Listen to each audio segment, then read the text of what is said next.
آج اگر ہم اپنے گھر میں بیٹھ کے اپنی مسجد میں بیٹھ کے حضور کی صورت میں انعام خداوندی کا شکریہ ادا کرتے ہیں تو اللہ کی رحمتوں سے بعید نہیں کہ اللہ فرشتوں سے کہے دیکھو صدیاں بیت گئیں یہ آج بھی شکرانہ ادا کر رہے ہیں اور یہ بات میری اور آپ کی بخشش کی ضمانت قرار پائے۔ تو حضور کی صورت میں جو انعام ہوا، حضرت حسان بن ثابت اکثر کہا کرتے تھے منا علینا ربنا ام بعث فینا محمدا، ہمارے رب نے ہمارے اوپر احسان کر دیا ہے کہ محمد عربی عطا کر دی ہے۔ ساری زندگی سجدے میں سر رکھ کے شکر ادا کرتے رہیں، حق کے شکر پھر بھی ادا نہ ہو۔ ساری زندگی ان کے گیت گائیں۔ میں ایک رات کے میلاد کا صرف قائل نہیں ہوں کہ ایک رات میلاد کر لو اور پورا سال چھٹی، ساری زندگی حضور کا نام جپو، ساری زندگی حضور پہ درود پڑھو، لمحہ لمحہ حضور کے ذکر کا چراغاں کرو۔ صرف اپنے گھروں اور اپنے بازاروں میں جھنڈیاں ہی نہ لگاؤ بلکہ دل کے ایک ایک پرت پہ نام محمد کی جھنڈی لگاؤ۔ صرف منڈیروں پہ چراغاں ہی نہ کرو بلکہ دل کی اندھیر گلیوں میں بھی حضور کے نام کا چراغاں کرو، حضور پہ درود پڑھو، حضور کا ذکر کرو، اپنے بچوں کو بٹھا کر کے حضور کے قصیدے سناؤ، حضور کی شانیں سناؤ، حضور کی سیرت بتاؤ انہیں۔ اپنے گھر کے ماحول کے اندر، اپنی مسجد میں، اپنی گلی میں، اپنے دوستوں میں حضور کا ذکر کرو۔ دوستوں آپس میں بیٹھو تو کہو یار اللہ کا کتنا کرم ہو گیا کہ اللہ نے ہمیں حضور عطا کر دیا۔ دوستوں میں بیٹھے جب یوں بات کرو گے تو اللہ کی رحمتیں کس قدر تمہارے اوپر برسیں گی۔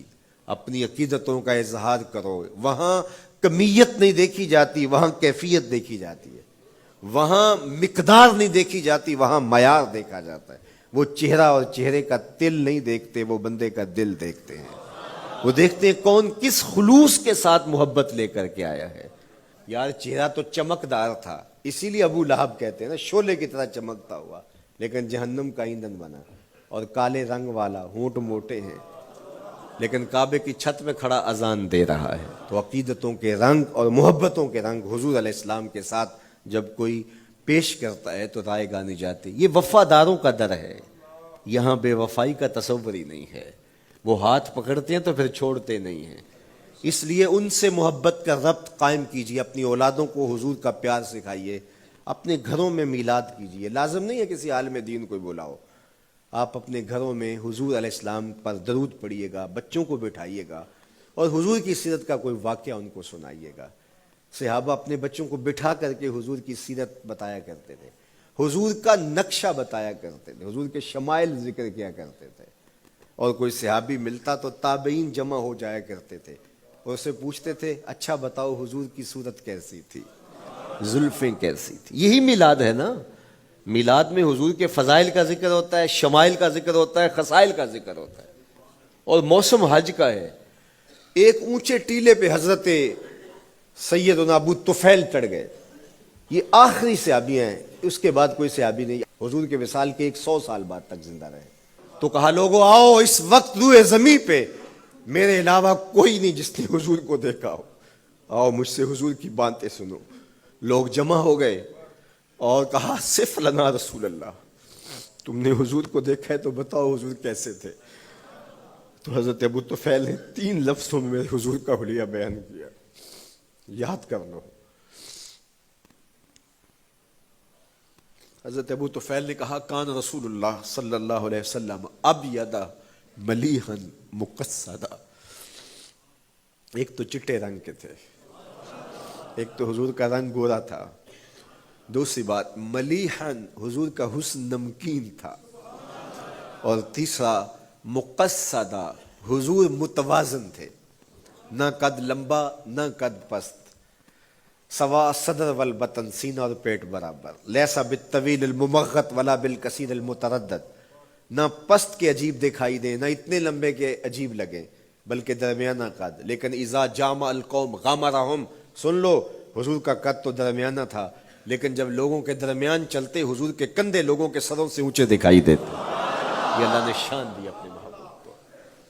مکھ چند بدر شاہ شانی، متھے چمک دی لاٹ، کالی زلف تے اکھ مستانی،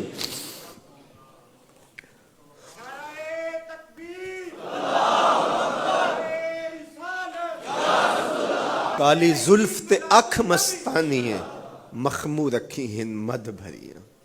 حضور علیہ السلام کی جب آمد ہوئی، رحمت عالم صلی اللہ علیہ وسلم کو جب انہوں نے دیکھا نا تو اچانک ودا کے پہاڑوں کی اوٹ سے حضور دکھائی دیے۔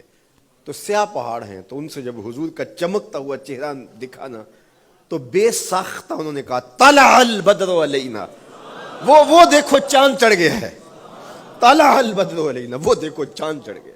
مورخ اسلام حفیظ جالندری نقشہ کھینچتے ہیں، جنوبی سمت سے اٹھا ایک نوری غبار آخر، جنوبی سمت سے اٹھا ایک نوری غبار آخر، سواد شہر میں داخل ہوا ناکا سوار آخر، زباں پر اشرق البدر علینا کی صدائیں تھیں، دلوں میں ما دعا للہ دائی کی دعائیں تھیں، نبوت کی سواری جس طرف سے ہو کے جاتی تھی، درود و نعت کے نغمات کی آواز آتی تھی، کہیں معصوم ننھی بچیاں تھیں دف بجاتی تھی، رسول پاک کی جانب اشارے کر کے گاتی تھی، اور کہتی کیا تھی؟